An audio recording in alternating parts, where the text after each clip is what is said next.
أعوذ بالله من الشيطان اللعين الرجيم. بسم الله الرحمن الرحيم. الحمد لله رب العالمين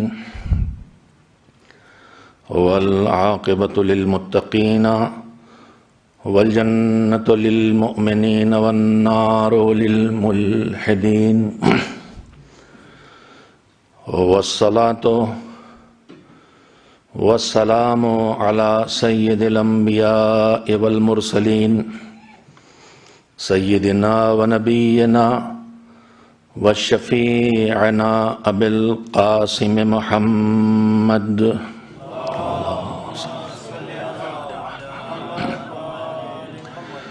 وآله الطيبين الطاهرين المعصومين المظلومين واللعنة الدائمة الباقية على أعدائهم أجمعين من الآن إلى يوم الدين. أما بعد فقد قال الله سبحانه وتعالى في كتابه المبين وهو أصدق الصادقين وقوله الحق. بسم الله الرحمن الرحيم. يا أيها الذين آمنوا اتقوا الله حق تقاته ولا تموتن إلا وأنتم مسلمون. صلوات بھیجیں محمد و آل محمد علیہ السلام پر.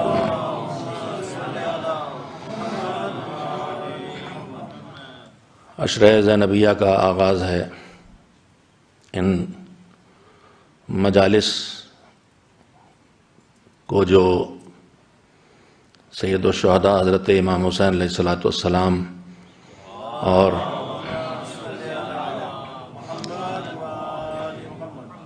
آپ کے ساتھ شہید ہونے والے مجاہدین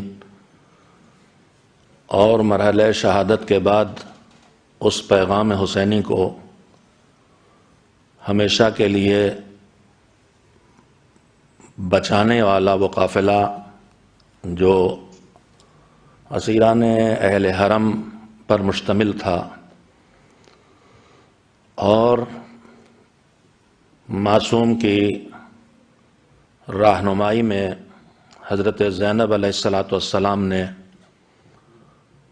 اس طرح سے پیغام حسینی کو لوگوں تک پہنچایا اور دشمن جو چھپانے کی کوشش کر رہے تھے اسے پھیلایا کہ یہ سفر کی یادگار میں جو مجالس ہوتی ہیں ان کا ایک نام عشرہ زینبیہ ہی ہے. یعنی جناب زینب نے جس فریضے کو انجام دیا تھا پیغام کربلا کو نشر کرنا، پھیلانا، پہنچانا اور اسے پہنچا کے دین کو بچانا، یہ اس خاتون کی انہی کوششوں کو کنٹینیو کرنے کے لیے اور اس پیغام کو جیسے بزرگوں نے ہم تک پہنچایا ہے اگلی نسلوں تک پہنچانے کے لیے مجالس ہوتی ہیں. میں نے آپ حضرات کی خدمت میں سورہ آل عمران کی آیات میں سے اس آیہ کریمہ کو ان مجالس کے عنوان کے طور پر، سبجیکٹ کے طور پر، ٹاپک کے طور پر منتخب کیا ہے، جس میں پروردگار عالم نے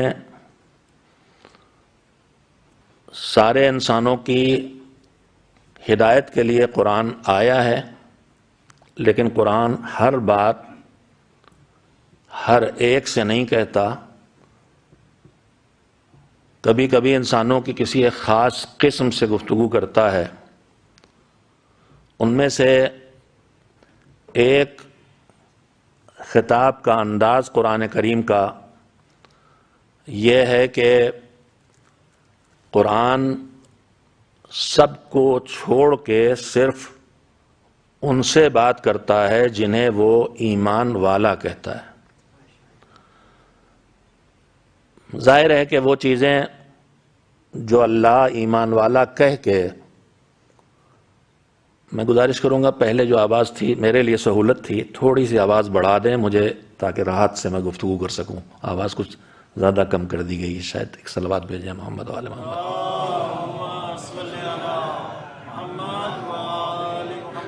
ایک اور صلوات مل جل کے بھیج دیں محمد وآل محمد علیہ السلام۔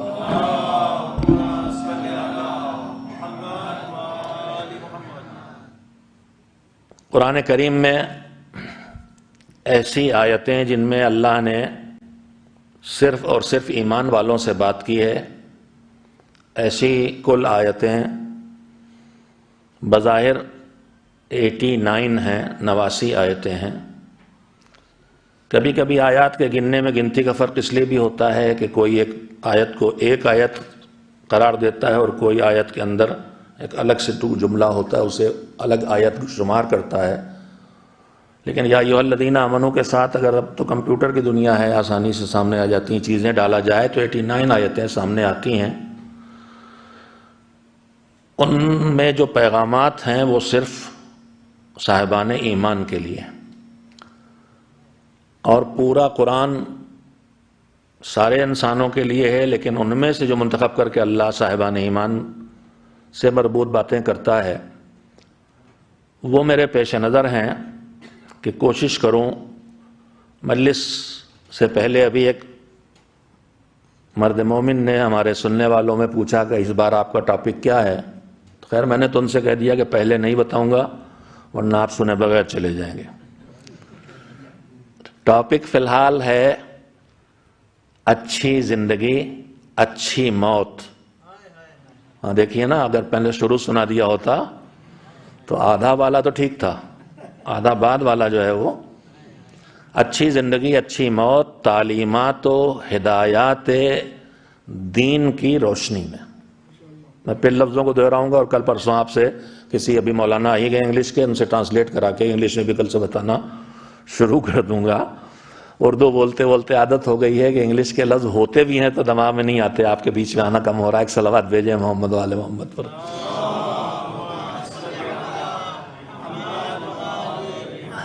میں اردو میں بات کر رہا ہوں، اچھی زندگی اچھی موت ٹاپک یہ ہے، لیکن اکیلا یہ نہیں ہے۔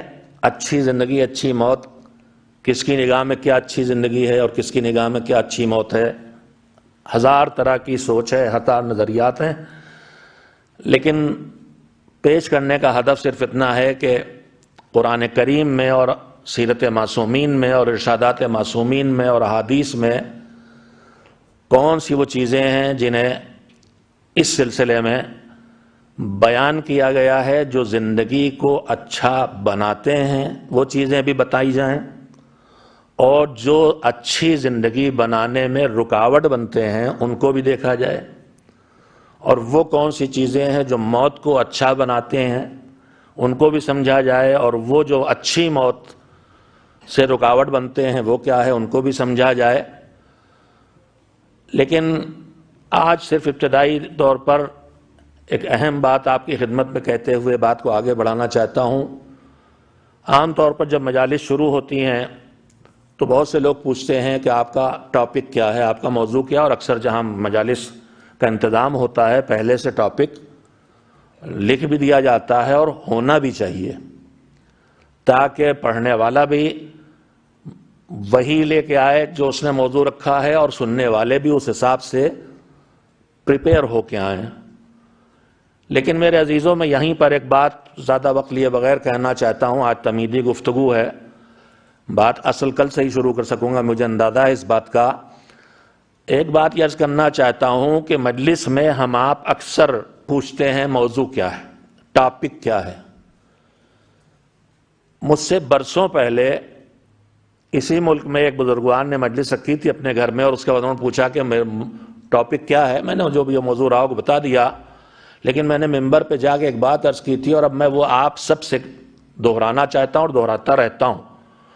میرے عزیزو، ممبر پر توجہ دیجیے گا، ممبر پر آنے والے کا ٹاپک کیا ہے، اس سے زیادہ اہم بات یہ ہے کہ ممبر پر آنے والے کا مقصد کیا ہے۔ اس کا ایم کیا ہے، اس کا ہدف کیا ہے، وہ کیا اچیو کرنا چاہتا ہے، ٹاپک کس مقصد سے منتخب کیا ہے، منبر پر آنے کا مقصد ٹاپک چاہے توحید ہی ہو، چاہے ولایت ہو، چاہے کچھ ہو، لیکن ٹاپک کچھ ہو اور مقصد منبر کا فریضہ ادا کرنا نہ ہو، مقصد وہ بات پہنچانا نہ ہو جو منبر کی ڈیوٹی ہے، مقصد اللہ کی رضا حاصل کرنا نہ ہو، مقصد سننے والوں کی تعریف حاصل کرنا ہو، مقصد لوگوں کی واہ واہ لینا ہو، تو ٹاپک چاہے توحید ہی کیوں نہ ہو، وہ کبھی توحید تک پہنچانے والا نہیں ہے، وہ خدا تک پہنچانے والا نہیں ہے، وہ اس تک پہنچائے گا جو بات کر رہا ہے۔ کہ یہ بڑے اچھی طرح سے انہوں نے پڑھا ولایت کو اور بڑے سلیقے سے بیان کیا معراج کو، میں آپ کے سامنے آتا رہا ہوں، اس لیے آپ کے سامنے اس طرح کی گزارش کرنے کی ہمت کر رہا ہوں۔ میرے عزیزو، اہم یہ نہیں ہے کہ بتانے والا اہم ہے، بہت اہم ہے، لیکن اس سے زیادہ اہم یہ ہے کہ بتانے والا منبر پر آیا ہے تو کس مقصد سے آیا ہے، کس ہدف سے آیا ہے، کون سا ایم لے کے آیا ہے، کیا سبجیکٹ لے کے آیا ہے۔ میں اس موضوع پر بلا ضرورت گفتگو آپ کی خدمت میں نہیں کر رہا ہوں، میری باتوں سے آپ دھیرے دھیرے اس تذکرے کو چھیڑنے کا مقصد بھی انشاءاللہ سمجھ لیں گے، لیکن میں آپ سے کہنا چاہتا ہوں ہماری نگاہ میں منبر کیا ہے؟ یہ لکڑی کا ایک خاص ڈیزائن جس میں یہ 3 زینے بنے ہوتے ہیں عام طور پر، اور اس پہ بیٹھ کے بات کی جاتی ہے، اسے ہم آپ منبر کہتے ہیں۔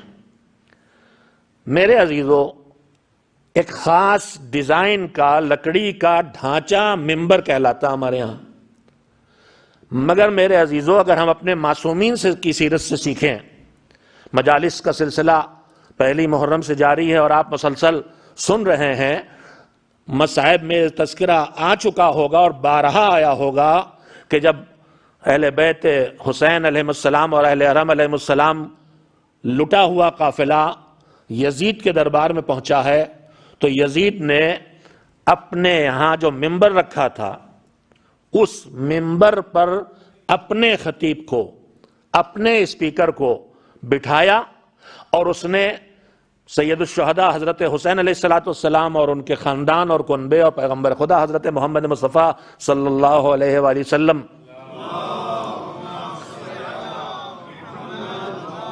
کی شان میں گستاخیاں اور نازیبا باتیں شروع کر دیں۔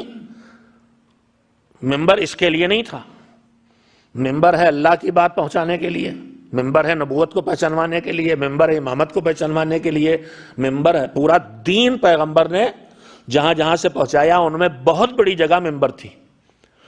تو یہ منبر پہ بیٹھا تھا جسے ہم آپ صورت اور شکل سے دیکھ کے منبر کہتے ہیں، یہ خطیب بولنے والا اسپیکر یہ منبر پہ بیٹھ کے باتیں کر رہا تھا، وہ جو منبر سے نہیں ہونا چاہیے تھی، جو منبر کا پیغام جس کے لیے منبر نہیں تھا۔ توجہ دیں گے، روایات ہم مصائب میں سنیں، چاہے فضائل میں، اس میں ہدایات کے پہلو ہر جگہ چھپے ہوتے ہیں۔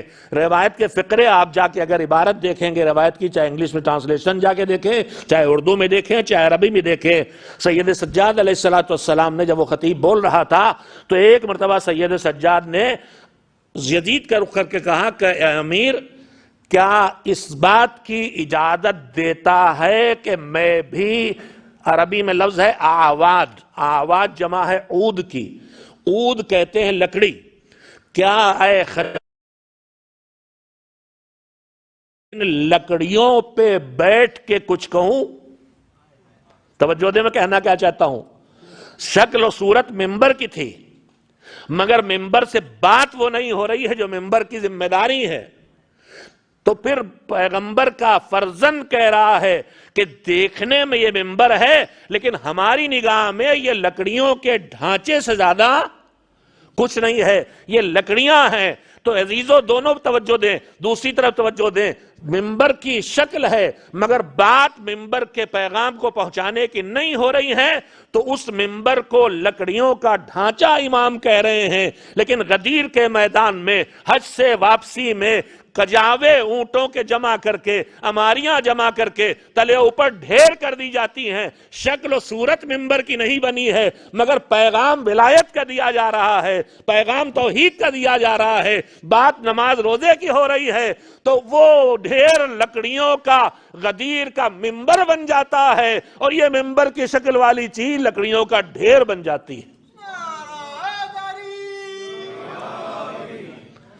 ایک صلوات مل جل کے بھیجیں محمد و آل محمد علیہ السلام پر.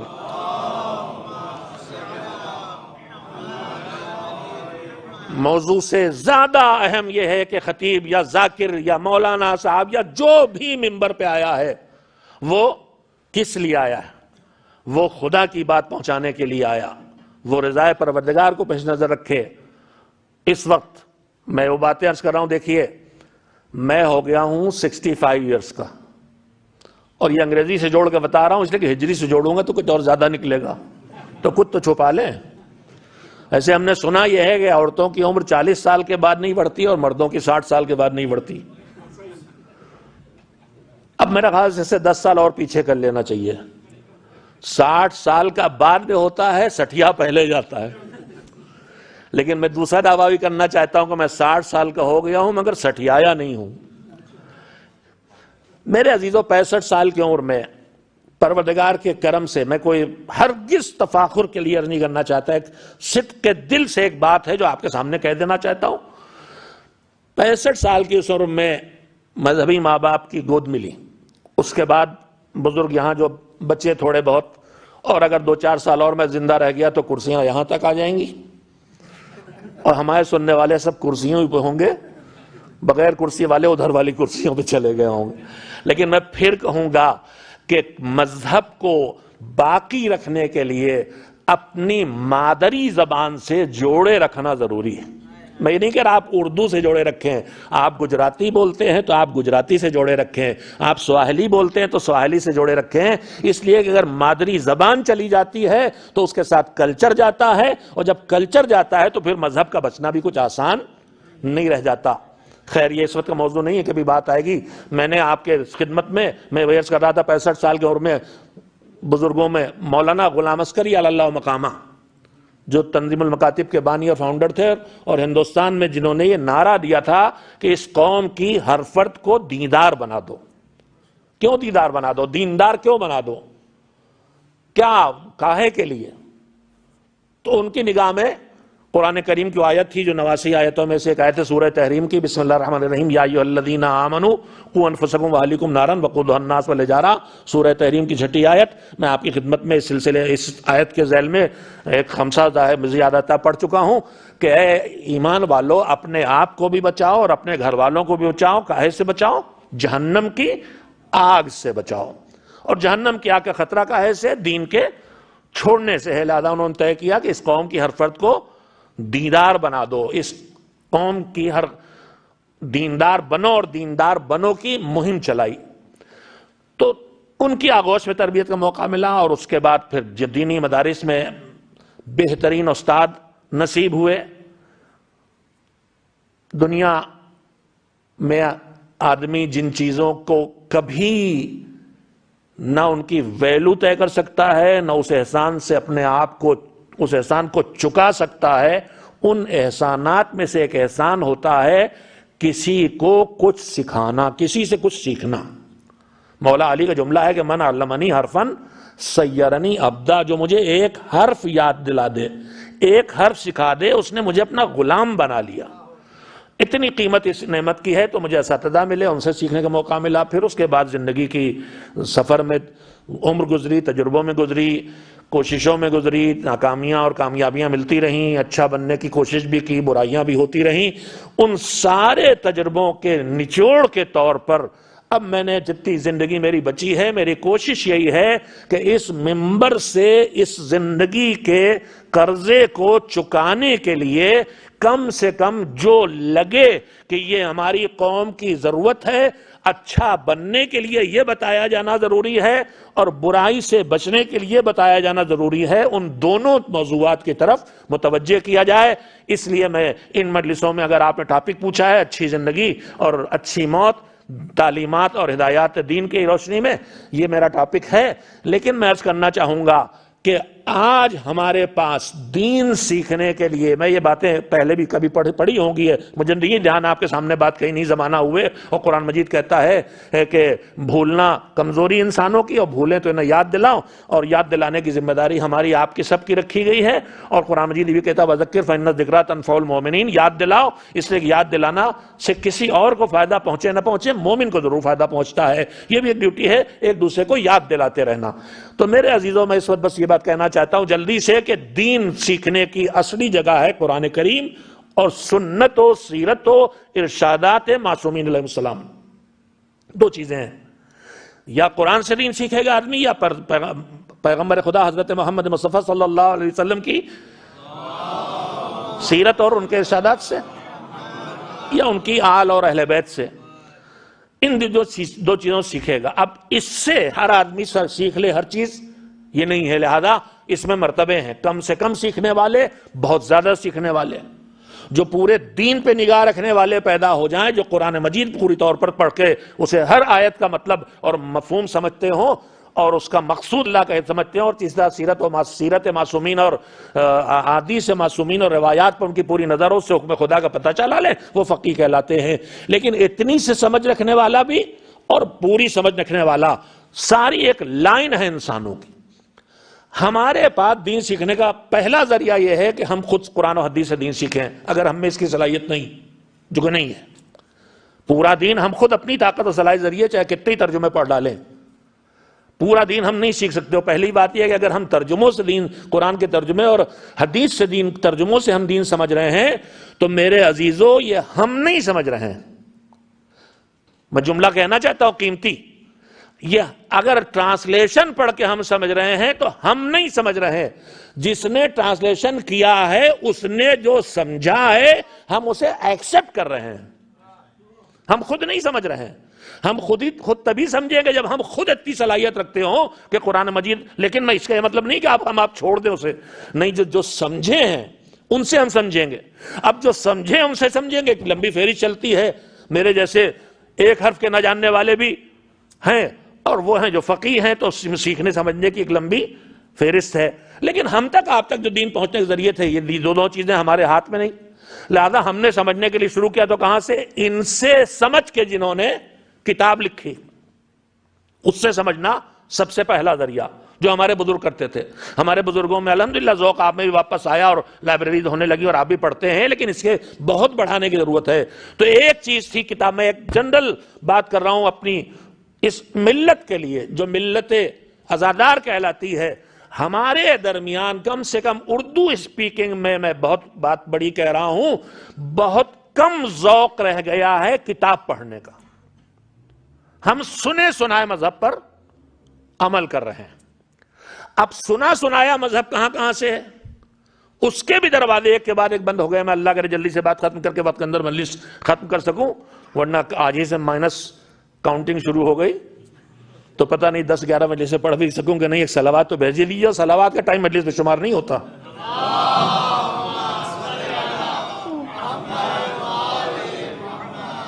ہاں، جیسے سفر زیارت سید الشہداء میں بات میں بات پہنچ جاتی ہے. روایات ہیں کہ امام حسین علیہ السلام کو پروردگار عالم نے جو خصوصیت دی ہے جو اور کسی کو نصیب نہیں دی ہے، ان میں سے ایک چیز یہ ہے کہ جب بھی کسی کی زیارت کے لیے جاؤ گے تو تمہاری زندگی سے وقت کٹے گا، لیکن حسین کی زیارت کے لیے جاؤ گے تو اللہ تمہاری زندگی سے وقت نہیں لے گا، تمہیں الگ سے وقت دے گا.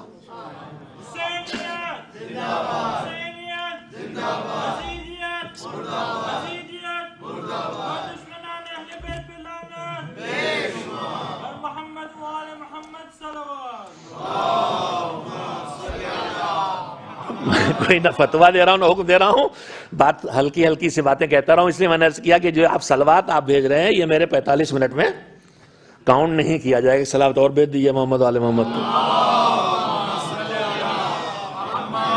ایک بات اور بتا دوں، یہ میرے 45 منٹ میں یہ کاؤنٹ نہیں ہوگی، اور آپ کے اعمال خیر جتنے آپ نے کیے ہیں ان میں سب کی گنتیاں لکھی ہوں گی.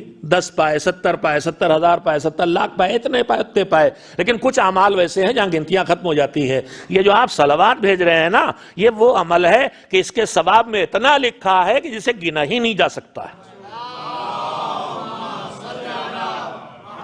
میں جلدی سے بات کہہ لوں، میں جلدی سے بات کو ختم کروں میرے عزیزو۔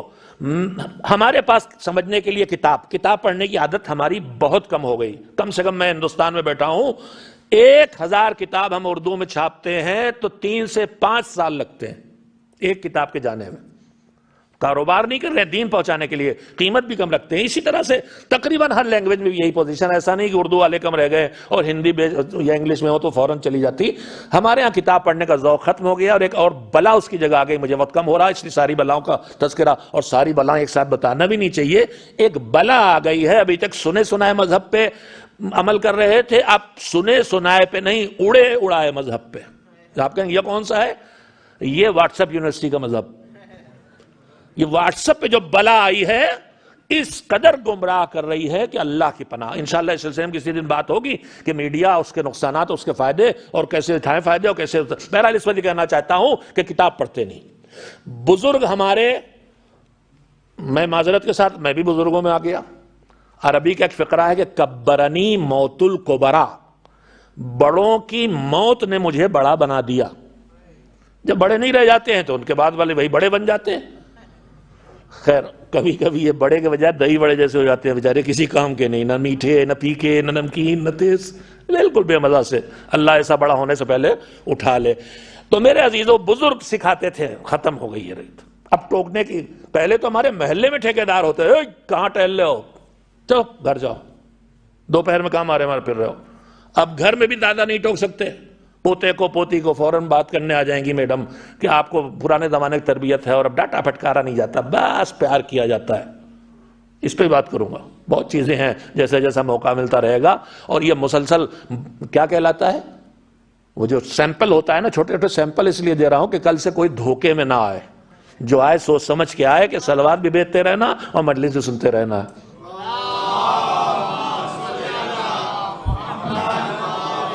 دین سیکھنے کا ذریعہ ہمارے پاس جو بچا، میں 2-4 منٹ شاید مجھ سے پہلے دن زیادہ ہو جائیں گے، اب ہو جائیں گے تو ہو جائیں گے، بات تو مجھے اتنی سے تو کہنا ہی جاتی کہنا چاہتا تھا۔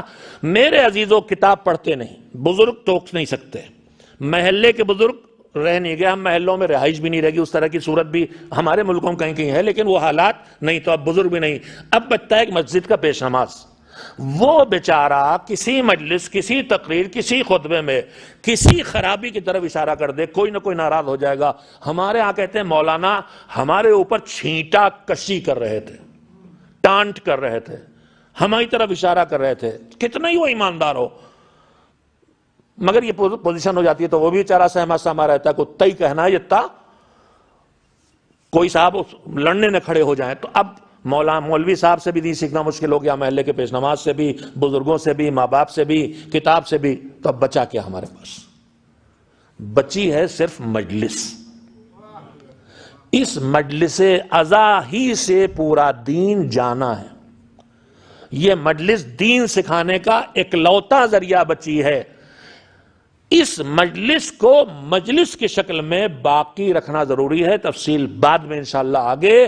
اس مجلس کو مجلس کی شکل میں باقی رکھنا ضروری ہے۔ اگر ہم نے مجلس کو خالی لیکچر سے بدل دیا، سیمینار سے بدل دیا، ہم نے اگر مجلس کو خالی ایجوکیشن کے جتنے طریقے سب سے بدل دیا، فرض اعضاء ہٹا دیا، مجلس کی شکل نہ رہ گئی، تو میں آپ سے بتانا چاہوں گا، آج 2 جملے ہی کہنا چاہتا ہوں کہ دین تب تک صحیح طور پر منتقل نہیں ہو سکتا جب تک کہ دین کو دین سے جوڑنے کے لیے عقل بھی جوڑی جائے اور دل بھی جوڑا جائے۔ باقی تفصیلات سرخیاں سنا رہا ہوں آپ کو۔ تو میں عرض یہ کر رہا تھا کہ ممبر اب ہمارے پاس اکلوتا بچا، مجلس اکلوتی بچی۔ ممبر کے ذریعے میں بہت خطرناک لفظ بولنے والا ہوں، اس وقت جتنی تباہی ہے اور جتنا سدھار ہے، جتنا بگاڑ ہے اور جتنی اصلاح ہے، جتنا اچھا ہو رہا ہے جتنا خراب ہو رہا ہے، دونوں میں ممبر ہے۔ ممبر آج اس جگہ پہنچ گیا ہے کہ ہماری ایسی مجلسیں بھی ہو رہی ہیں کہ جو ہمارے نوجوانوں کے ذہنوں سے توحید کو کمزور کر رہی ہیں، ہمارے جذبے اور محبتوں کی شدت اور الفت کی شدت کو اس طرح سے پیش کیا جا رہا ہے کہ توحید خطرے میں آ رہی ہے۔ میں ساری باتیں آپ کی خدمت میں سرخیاں ہی عرض کر رہا ہوں۔ ممبر بگاڑ بھی رہا ہے، ممبر ہمیں بے خوف بنا دے رہا ہے کہ تم تو علی والے ہو، تمہارے لیے جہنم کا کوئی خطرہ نہیں۔ قرآن کریم میں قدم قدم پہ تقوی کا حکم ہے، خوف کا حکم ہے، خوف کے شکلیں ہیں اور اس کے اچھے نتائج ہے، اپنے عذاب سے ڈرنے کا، اللہ کی عظمتوں سے ڈرنے کا، ساری چیزیں ہیں، لیکن اس خوف کو دلوں سے نکالا جا رہا ہے۔ ممبر ان نقصانات کو بھی پہنچا رہا ہے، اور ممبر کے فائدے بھی پہنچ رہے ہیں جو آپ کے سامنے، اتنی صدیوں سے دین باقی ہے، اس میں بہت بڑا حصہ اس ممبر کا ہے۔ آپ سوچ رہے ہو میں کہنا کیا چاہتا ہوں، میں جلدی سے بات کو ختم کروں، اگرچہ انتظامیہ سے کمی ہوئی ہے کہ گھڑی انہوں نے یہاں سامنے نہیں لگوائی، وہ بائیں طرف لگی ہو، مجھے بھروسہ نہیں، ڈیجیٹل ہے بھی نہیں، میرے زمانے کے انالاگ گھڑی ہے۔ ایک صلوات بھیجے محمد وآل محمد علیہ وسلم۔ بات جلدی سے ختم کروں، 2-4-5 منٹ بڑھیں گے مجھ سے، 5 منٹ لیٹ شروع بھی ہوئے تھے آپ، وہ بھی تو میں جوڑوں گا۔ خیر میرے عزیز یہ کہنا یہ چاہتا ہوں کہ آج اتنی پرابلم جو کھڑی ہے ہماری قوم میں، اس کی جڑوں میں کہیں نہ کہیں ممبر ہے، چاہے وہ ممبر سے ذاکری اور خطابت ہو، چاہے وہ ممبر سے شاعری ہو، نظم کی شکل ہو یا تقریر کی شکل ہو، دونوں سے آج اشعار سے عقائد ڈیزائن ہو رہے ہیں۔ آپ جوانوں سے بات کر کے دیکھیں، یہ صورتحال ہے، اللہ کرے کہ آپ کس طبقے میں نہ ہو۔ میرے عزیزوں، میں عرض کیا کرنا چاہتا ہوں، وجہ یہ ہے کہ ہم نے سمجھ لیا ممبر آزاد جگہ ہے، جسے چاہو بٹھا دو، مگر ایسا نہیں ہے۔ بس جلدی سے بات ختم کروں، آپ نماز روزانہ پڑھتے ہیں، نماز پڑھتے ہیں تو ہر ایک کے پیچھے نہیں کھڑے ہو جاتے، مومن ہو اور جو بنیادی شرطیں ہیں، حلال زادہ ہو اور جتی ہیں شرطیں، اس کے بعد مومن ہو۔ خالی مومن ہونا کافی ہے کہ نہیں؟ مومن ہونے کے بعد اس کی نماز اتنا علم ہو کہ اس کی نماز صحیح ہو، اور نماز میں اگر کوئی خطا ہو، بھول ہو جائے، شک کرے، شبہ ہو، تو اللہ نے جو اس کا تدارک اور اس کا انتظام بتایا ہے کہ کیا کرنا تمہیں، اس کو جانتا ہو، یعنی کہ نماز توڑ کے پھر سے شروع کرے۔ تو نماز صحیح پڑھتا ہو اور نماز کے مسائل سے واقف ہو، کم سے کم اتنا علم اس کے پاس ہو، جس کام کو کرنے کھڑا ہوا ہے اس کا علم اس کے پاس ہو کہ اسے ٹھیک سے کر لے، اور کوئی پرابلم آئے تو اسے سنبھال سکے، مذہب کی رہنمائی میں اسے سنبھال سکے۔ لیکن کیا خالی ہر عالم کے پیچھے کھڑے ہو جائیں گے ہم؟ ہر عالم کے پیچھے نہیں کھڑے ہوتے، ایک شرط اور لگائی، عادل ہو۔ عادل کا مطلب کیا ہے؟ عادل کا مطلب ہے مذہبی دنیا میں کہ عدل یہ ہے کہ جس کی جو جگہ ہے اس کو وہی جگہ دی جائے، اور ظلم یہ ہے کہ جس کی جو جگہ ہے اس سے وہاں سے ہٹایا جائے۔ تو اسی میں پھر گناہ بھی آ جاتا ہے، گناہ بھی ظاہر ہے کہ جس کی جو جگہ ہے اس جگہ نہیں عمل ہونا کیا چاہیے، ہو کیا رہا ہے، لیکن اصل عدل یہ ہے۔ عدل کا مطلب جس کی جو جگہ ہے وہ جگہ اس کی دی جائے۔ عدل کیا کرتا ہے؟ عدل آدمی کو گناہوں سے بچاتا ہے، عدل آدمی کو دوسروں کو ستانے سے بچاتا ہے، عدل بڑے گناہوں سے روکتا ہے، چھوٹے گناہوں کو دہرانے سے روکتا ہے، عدل ہر وقت اپنی اوپر نگاہ رکھنے پہ مجبور کرتا ہے کہ نگاہ رکھو، تم سے کوئی گناہ نہ ہو، کوئی غلطی نہ ہو، کسی کو اذیت نہ ہو، کسی کو خیال رکھتا ہے۔ تو مسلح پر آپ کسے کھڑا کرتے ہیں؟ مسلح پر اسے کھڑا کرتے ہیں جو مومن ہونے کے ساتھ ساتھ عالم بھی ہو، اتنا کہ نماز صحیح کر کے انجام دلوا دے۔ یہ نہیں کہ مجتہد عصر ہو، بس اتنا عالم ہو اور عادل بھی ہو، تاکہ نہ ادھر کی بات ادھر، ادھر کی ادھر نہ کرے۔ میرے عزیزو، یہ مسلح کی شرط ہے۔ مسلح پہ جو آ کے اگر نماز گڑبڑ کرتا ہے تو 10 20 50 100 لوگ جو نماز میں کھڑے، ان کی ایک نماز گڑبڑ ہوتی زیادہ سے زیادہ، اس کی غلطیوں سے ہو سکتی، اس سے زیادہ کچھ گڑبڑ ہونے والا نہیں ہے۔ ہم نے سمجھ لیا کہ ہم جسے چاہیں، مسلح پہ تو اتنی شرطیں ہیں، لیکن ممبر پہ ہم نے ساری شرطیں ہٹا دی کہ ہم جسے چاہیں ممبر بٹھا دیں۔ ہم نے سمجھا اللہ نے ممبر کے لیے کوئی ہدایت نہیں دی ہے۔ اللہ درجات عالی کرے علامہ ذیشان حیدر جوادی علی اللہ مقامہ کے، انہوں نے بہت ہی باریک پوائنٹ کی طرف متوجہ کیا اپنی پوری قوم کو۔ انہوں نے تحریر فرمایا، اس کا خلاصہ آپ کے سامنے رکھ رہا ہوں۔ میرے عزیزو، انہوں نے تحریر فرمایا کہ اللہ نے ممبر کو آزاد نہیں چھوڑا ہے، ممبر کو مصلی سے جوڑا ہے۔ جمعے کے دن نماز جمعہ میں آپ کیا کہ ریگولر مولانا ہے، کئی برس سے ہیں، اللہ نے جتنی صلاحیت دی پہنچا رہے ہیں۔ اب ایک کوئی ایسا خطیب، ایسا ذاکر، ایسا بڑا عالم آ گیا جس کے پاس علم کا ذخیرہ جو خطابت میں بڑا زبردست ہے، خطیب ہے، زبردست خطابت کرتا، ہمیں خوب خوش کر دیتا، ہم نے زبردست خطابت کے جوہر دکھاتا ہے، وہ آگے مجلس پڑھنے کے لیے. تو جمعے کا دن تھا، تجویز رکھی گئی کہ مولانا مقدس ہیں، مذہبی ہیں، عادل ہیں، یہ نماز پڑھا دیں، اور یہ خطیب ہیں، زبردست مجلس پڑھتے ہیں، زبردست بیان دیتے ہیں، خوب نعرے لگتے ہیں، خوب مجلس جاگتی ہے، خوب مجلس چلتی ہے، تو خطبہ یہ دے دیں، خطبہ دے دیں خطیب صاحب، نماز پڑھا دیں مولانا صاحب. جواب کیا ہوگا؟ یہ نہیں ہو سکتا. خطبہ وہی دے گا جو مصلی پہ کھڑا ہو. میں نے پوری بات آپ کی خدمت پہنچا دی. ممبر پہ وہی جائے گا جو مصلی پہ کھڑے ہونے کے قابل ہو، یعنی ممبر پہ وہ آئے جو ممبر کی ڈیوٹی ادا کرنے بھر علم بھی رکھتا ہو اور عدالت بھی رکھتا ہو، تاکہ خود ستائی کے لیے، تعریف کے لیے، واہ واہ کے لیے ادھر سے ادھر نہ کرے مذہب کی بات کو، جو جگہ جو آنا چاہیے اس کو اسی جگہ رکھے. ممبر پہ لانے سے پہلے دیکھنے کی ضرورت ہے عالم بھی ہونا چاہیے، عادل بھی ہونا چاہیے. ایک صلوات مل جل کے بھیج دیں محمد و آل محمد علیہ السلام پر. انشاءاللہ جو موضوع رکھا ہے اس کی خدمت میں اپنی صلاحیت بھر جو ممکن ہے آپ کی خدمت میں پیش کروں گا، آپ کی تعاون سے، آپ کی مدد سے. آج میں اپنی بات کو یہیں پہ روکتے ہوئے چند فقرے مصائب کے ایام اعزا کا وہ حصہ ہے جب قافلہ حسینی شام سے کے قید خانے سے اگلے سفر کی تیاریوں میں، لیکن سخت ترین مرحلہ وہ تھا جب یہ قافلہ کوفے سے شام پہنچا ہے. ابھی پہلی سفر گزری ہے، مصیبت کی عظیم ترین مصیبتوں میں سے ایک بڑی مصیبت ہے. پہلی سفر کو حسین کا قافلہ شام پہنچا اور دربار ابن یزید میں لایا گیا. اس جملے سے ہم آپ بے چین ہوتے ہیں، لیکن میں خود سچ کہتا ہوں، پڑھتے پڑھتے، سنتے سنتے روز پڑھتے تھے کہ کوفے میں بھی دربار ابن زیاد میں قافلہ لایا گیا، شام میں دربار یزید میں قافلہ لایا گیا. میں نے کسی بڑے عالم کے لیے نام یاد نہیں رہ گیا، پڑھا تھا میں نے نجف کے، کہ ان کے گھر پہ مجلس تھی، خطیب نے، عراقی تھے، عربی میں مجلس پڑھ رہے تھے، جیسے کہا دخلت زینب ابن زیاد، زینب دربار ابن زیاد میں داخل ہوئی.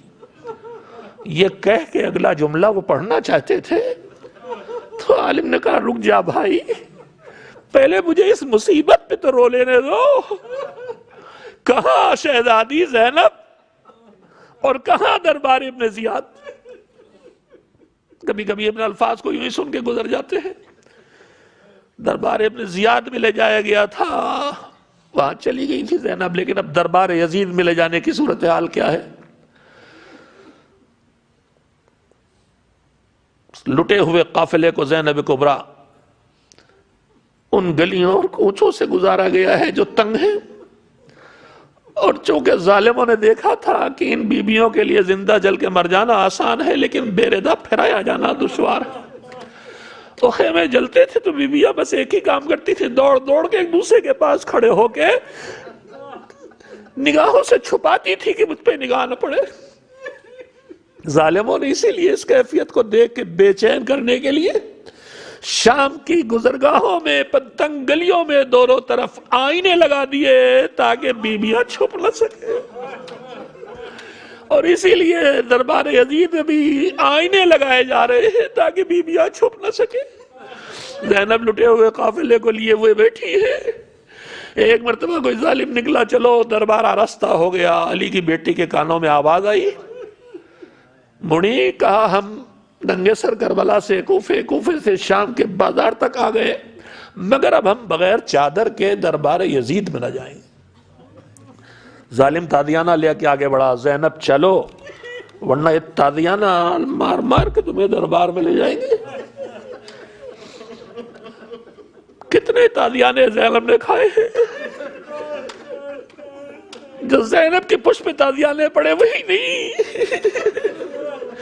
ارے جب اہل حرم کہ سروں سے چادریں چھنی تھی اور بیویاں بے چین ہو کے جلتے ہوئے خیموں سے نکل رہی تھیں تو تازیانہ اٹھتا تھا سکینہ پہ، آگے بڑھ جاتی تھی زینب، تازیانہ اٹھتا تھا رباب پہ، آگے بڑھ جاتی تھی زینب۔ میں نے مقتل میں پڑھا ہے کہ عصر عاشور کے ہنگام شام غریبہ کی تاریکی میں زینب نے کہا تھا بھیا تم نے جن امانتوں کو میرے حوالے کیا تھا ان کی حفاظت میں نے اتنے تازیانے کھائے ہیں کہ میرا پورا بدن نیلگوں ہے بھیا، ممکن ہوتا تو میں تمہیں دکھاتی۔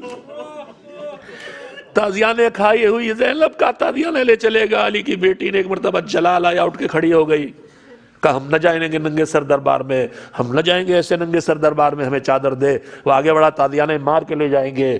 ایک مرتبہ زینب کبریٰ نے کہا تو نے ہمارے شیر جیسے بھیا عباس کے بازو کاٹے، تم نے ہمارے لال اکبر کے کلیجے میں برچھی مار کے اس کو ٹکڑے ٹکڑے کر دیا، تم سب نے مل کے ہمارے بھیا حسین کو شہید کر دیا، ایک بیٹا ہمارا بچا ہے تو اسے قیدی بنا کے لائے ہو، اس وجہ سے ہمیں مجبور سمجھ رہے ہو، مگر ہم مجبور نہیں ہیں، ہم مجبور نہیں ہیں، ہم نہ جائیں گے ننگے سر دربار میں۔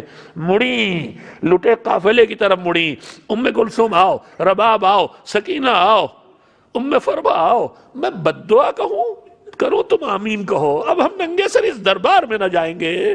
ہاتھ اٹھے تھے کس کے؟ زینب کے۔ کس کی بیٹی؟ اس فاطمہ کی لخت جگر کہ جب علی کے گلے میں چادر کا پھندا ڈال کے لے جایا گیا تھا تو آپ انہیں اپنے حجرے کے صحن سے دیواروں کے پیچھے سے آواز دی تھی خلو ابو الحسن، چھوڑو ورنہ بال بکھرا دوں گی۔ بال بکھرائے نہ تھے، حج مجمع عام میں نہ تھی، مگر مسجد کی دیواریں اٹھ گئی تھی، علی کو رہا کر دیا گیا تھا۔ ارے زینب کے بال تو پہلے سے بکھرے ہیں، زینب کے سر پہ تو راہ کوفہ و شام کی خاک جمع ہے، زینب کی پشت تو نیلگوں ہے، ہاتھ تازیانوں سے لہو لہان ہے، اٹھے ہاتھ ہیں، بد دعا کریں گے ابھی تباہی آ جائے گی، مگر اٹھے ہوئے ہاتھ اٹھے ہی تھے کہ ایک مرتبہ زنجیروں کے کھنکنے کی آواز آئی، سمجھ گئی وقت کا امام کچھ کہہ رہا ہے۔ مڑی میرے لال، میرے وقت کے امام کیا ہے؟ کہ پھوپھی اماں بڑے مرحلے صبر کے گزارے، ارے ایک منزل صبر اور گزار دیجئے، ننگے سر بڑے دربار میں جانا گوارا کر لیجئے، ہمیں دین بچانا ہے، ہمیں بابا کا پیغام پہنچانا ہے۔ ننگے سر بیویاں، بھرا ہوا دربار یزید، آئینہ بندی کے درمیان کرسی نشین ظالم۔ وَسَيَعْلَمُ الَّذِينَ ظَلَمُوا أَيَّ مُنْقَلَبٍ يَنْقَلِبُونَ الا لعنت اللہ علی القوم الظالمین۔ الہی بحق الزہرا و ابیہا و بعلہا و بنیہا اللہم تقبل منا انکا انت السمیع العلیم۔ ماتم حسین۔